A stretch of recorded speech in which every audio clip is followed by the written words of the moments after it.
You have yet to lose inside the octagon. Is this going to be the toughest fight for you yet? Every time that you step in there, you are going to face the next most dangerous guy, especially as a champion. For me, I 100% believe this is the best opponent that I've faced to date, but we're not fighting for a grappling title. We are fighting for the UFC title. That's where I am the best. I'm not the best wrestler, I'm not the best grappler or best striker, but when you put all of those things together, and that's the sport we do, I am the best in the world. I'm a wrestler in MMA, like one of the best wrestlers in MMA. How it's not possible to take him down, to take this guy down. If Robert took him down and Tyrant Till scramble and take over, and he took him down as well. Chimaev is just a fucking cunt.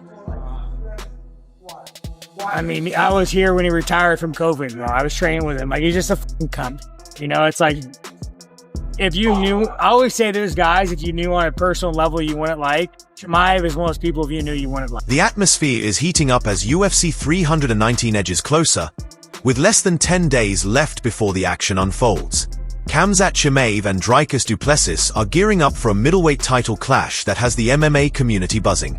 As fight night approaches, both men have been candid about their views on one another, adding more spark to an already intense rivalry. Du Plessis addressed Chimaev's wrestling skills by making it clear, this isn't a wrestling contest, it's mixed martial arts. While acknowledging Chimaev's relentless grappling and pressure, he emphasized that at the elite level, every fighter knows how to wrestle.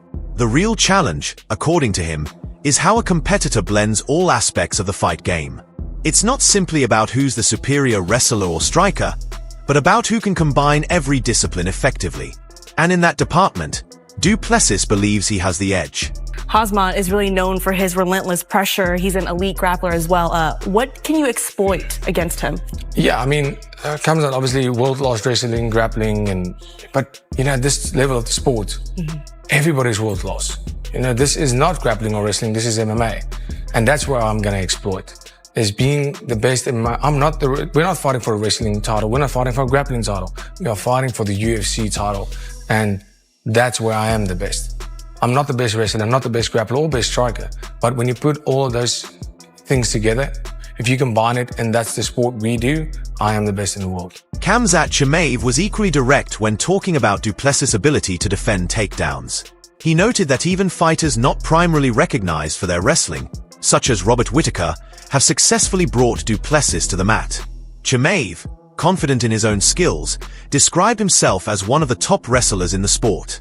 With that in mind, he questioned how du Plessis could possibly keep the fight standing if pure strikers have already managed to take him down. You want to give him credit. You don't want to think that, you know, it's going to be easy, but when you really look at this guy, do you think he's going to be able to stop your takedown, or what do you think you're going to find out when you get in there with him immediately, from just based on what you've seen on film?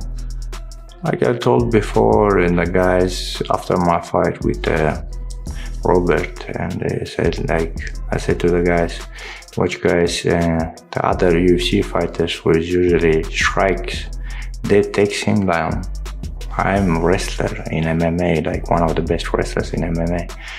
How it's not possible to take him down, to take this guy down. If Robert took him down and Tyrant Till scramble and take over, and he took him down as well. But, you know, the guys know at which level I am in wrestling and in MMA. At the same time, du Plessis acknowledged the pressure that comes with stepping in against Hamzat Chimaev, aware that the stakes go far beyond just another victory. In his mind, leaving without the championship belt simply isn't an option. For du Plessis, this fight is about more than the result. It's about delivering the best performance of his career and proving how much has evolved since his last outing. I mean, do you feel any pressure going into this fight? Yeah, I think for me, pressure is such a big part of the game. I think if you don't feel any pressure, then you don't care enough. You know, for me, the pressure comes from me putting a high expectation for myself, going out there, you know, defending my belt, going back home without it is not an option for me. So the pressure is there, not only to win, but to perform to the best of my abilities and being better than the previous outing. So yeah, of course there's pressure. Despite ongoing questions about his gas tank and whether he can endure a grueling 5-round battle, Hamzat Chimaev dismissed all skepticism. He made it clear that he's ready for anything du Plessis brings, whether the bout ends in a flash or drags into the championship rounds. Chimaev vowed to give everything he has, as always, and arrive prepared for an all-out war. Even if it's not striking, if it's just if it's like that, you know, do you think it's going to be? I mean, you've had to work so hard to get here. Do you think that the final step is going to be over quickly, or do you feel like there's going to be a lot of adversity in this fight?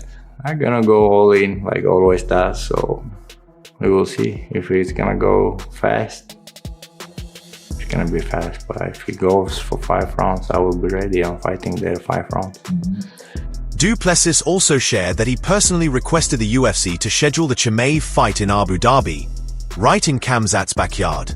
He explained that competing on an opponent's home turf is nothing new for him, and he was more than willing to do it again. Ultimately, the UFC opted for Chicago instead. While it's unfamiliar territory for Du Plessis, he made it clear that the location is irrelevant. He's prepared to step into the cage and fight anywhere. My request was, I asked the UFC, and I begged them actually, I want to fight him either in Abu Dhabi, fight him in his neck of the woods, like I have been doing with so many other opponents. And I've grown quite fond of that. So that's what I want to do. I want to fight Abu Dhabi, Saudi, or any of that region, anywhere in that region, fighting there in front of his own crowd, his people. And they said they want to do Chicago. They let me know a couple of weeks later, okay, they're going to do Chicago. And I thought, well, great. It's a place I haven't seen. It's great. And, for me, it really makes no difference where the fight is, to be honest. Okay. Meanwhile, Hamzat Chimaev continues to set his sights high, openly talking about his dream of becoming a 3-division champion. His expressed interest in taking on elite fighters across multiple weight classes. Whether that means cutting down to meet someone like Jack Della Maddalena or moving up to face dangerous names such as Magomed Ankalaev or Alex Pereira. For Chimaev, the mission isn't just about capturing a single belt. It's about proving he can conquer the best in every division he steps into. I work with the new coach, Coach Carl. I talk about him, go down again, back to my first fights, like 170 or 75, what was that? 170. He said it gives me a couple of months, we're gonna make it. So I don't know who is the champ there, this guy, Australian guy. Yeah, would be a good fight for me and go down fight with him as well. Yeah. Could take the belt there. And if I go up and there is Ankalaev and his name, Alex Pereira, they are fighting now. Who is winning can fight for that belt as well. On the other hand, Du Plessis made it clear he has no immediate intention of moving up to light heavyweight, believing there's still work to be done at middleweight. While stepping up in weight remains a long-term ambition, his focus right now is on defending his title at least 3 times before making that move. He noted that the middleweight division is finally experiencing a shakeup, with fresh contenders breaking into the top 5 after years of stability, making it an exciting time to stay and compete. When you win at this weight, will you move up to another weight and fight at 205? Yeah, I think that's been the goal, the long-term goal is to move up. I'm still young in my career, 31 years old. There's a lot of time left, and I'm a firm believer that at least 3 title defenses. This will be my 3rd before you move up in weight. And then, of course, the division needs to be cleaned out, in my opinion, before you move on to the next division. The middleweight division is looking very, very exciting at the moment. The shuffle in the top 5. I mean, the top 5 has been looking the same for many years. And over the last year, 3 changes. I mean, Robert Whittaker being out of the top 5 for the first time in 8 years. And, I fought everybody in the top 5 up until last week. Now there's 2 new names in the top 5, which means the division is getting alive. Du Plessis also opened up about his size outside of fight camp, revealing that he usually walks around between 225 and 230 pounds. He admitted he was still slightly above the middleweight limit of 185, but assured that everything was on schedule as fight week approached. With 10 days left before weigh-ins, he explained that the toughest phase was just beginning, shedding the water weight and ensuring his body could fully recover after the cut. One, what do you walk around at, and then how far away from that 185 are you right now? I'm still quite a fair bit away from 185, but I do walk around 225, 230. That's my walk around weight out of camp. of course. And then in camp, we started to slim down, and right now my weight's on track. Weight is perfectly where I needed to be this stage of the fight. And we are 10 days away from weigh-ins right now, and this is where the hard part starts. Getting the body ready to cut that water and put it back on safe. Chimaev also dismissed any talk of retiring after capturing the title. When asked about rumors suggesting he might walk away as champion, he laughed it off, saying he's nowhere near finished. Chimaev hinted that Caio Borralho may have sparked the speculation, but made it clear he's still hungry, both for big paydays and for more gold. One belt won't satisfy him. He intends to defend his title and possibly chase another. For now, retirement isn't even on the table. There's this rumor out there that if you win the championship, that you will retire. Have you seen this? Yeah, I seen the Caio said, I don't know where he's heard that things. So I need money, bro. This is not enough, right? Just to go for the one title. So I hopefully, if not get some injury or some stuff, they're gonna fight for defend the belt or fight for other belt in Abu Dhabi as well. Sean Strickland also had plenty to say about Hamzat Chimaev, bringing up their past training sessions and taking shots at Chimaev's mindset. Strickland claimed he was around when Chimaev briefly considered retirement after dealing with COVID, and he admitted to mocking him during those sessions. He went on to accuse Chimaev of picking sparring partners who make things easier rather than pushing him to the limit. In Strickland's view, that's a sign of mental weakness, arguing that Chimaev doesn't handle pressure the way a true fighter should. Chimaev is just a fucking cunt. I mean, I was here when he retired from COVID, bro. I was training with him. Like, he's just a fucking cunt. It's like, if you knew, I always say there's guys, if you knew on a personal level you wouldn't like, Chimaev is one of those people if you knew you wouldn't like. He'll come in here. There's a video of me, I always like, oh, you're so good. Comes out, understand, you're better than everybody. So just don't hurt people. Like, I'm being sarcastic, like, bro, like, you go and you fucking starch this 1-on-1 guy when there's like Edmund, there's like high-level UFC fighters, and you're picking the one-on-one fighter because like you think he's the same height as your opponent. No, you're picking him because you're a bitch, dude. Like, it's just, yeah, he's just like, no, he could fight, but like mentally, he's just a weak man. He's just a weak man. Strickland admitted that Chimaev's wrestling comes from the rugged, unforgiving style of Chechen grappling, and he knows firsthand how tough that can be to deal with. Even so, he believes that if Du Plessis can neutralize the takedowns and dictate the tempo of the fight, he'll have a strong chance to seize control and earn a decisive victory.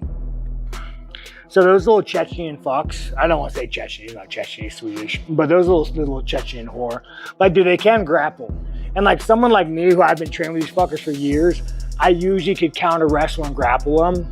So I just don't know if fucking Dricus can be able to counter wrestle him. Yeah. But if he can, I think he wins all hands down, I mean, I sparred the fucking Chechen whore, like, hands down, I think Dricus wins. A few months ago, Sean Strickland unleashed a scathing critique of Hamzat Chimaev. He argued that Chimaev is dangerous early but fades when the pressure mounts. Strickland went further, questioning Chimaev's authenticity and accusing him of presenting an image for the cameras that doesn't match his true character. In Strickland's eyes, Chimaev lacks the heart to push through real adversity and is more hype than substance. So Chimaev can grapple, but he's kind of like a weak man from somebody who's trained with him. Like, he's usually tough for like one round. And then the moment like you shut him down, the little fucking Chechen whore comes out in him. He starts like, where's my dictator daddy at? I gotta save him. Did you say that to him? Oh yeah, no, he's a fucking cunt, dude. Like, no, like, dude, Chimaev's it's like you're talking to like just a retard, It's like he doesn't speak like human.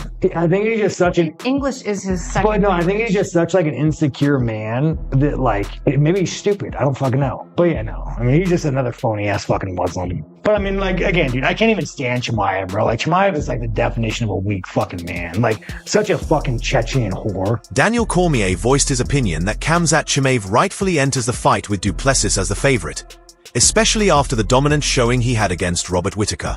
He pointed out that the betting lines had Chimaev sitting at roughly -180, which he felt was fair.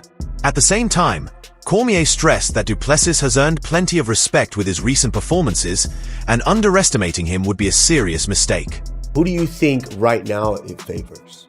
Because I know you can't make obviously a prediction, but who do you think it favors right now?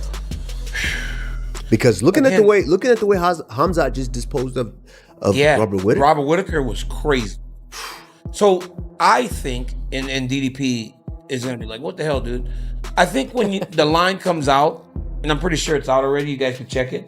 Hamzat will probably be a favorite. And I think it's because of what you see. Yeah, minus 180. Hamzat is minus 180. And I think just when you look at it, that's probably pretty big about right. But I don't know, man. I'm done doubting Dricus Duplessis. Daniel Cormier also admitted that his perspective on Duplessis has changed over time. Early on, he didn't view DDP as particularly sharp from a technical standpoint, but has since come to appreciate just how dangerous and effective the South African really is. Cormier noted that Duplessis competes with an unconventional style, yet consistently finds ways to win big fights. He was especially impressed by how Duplessis handled Israel Adesanya and Sean Strickland, and now believes his size, strength, and awkward approach make him a legitimate threat to anyone in the division.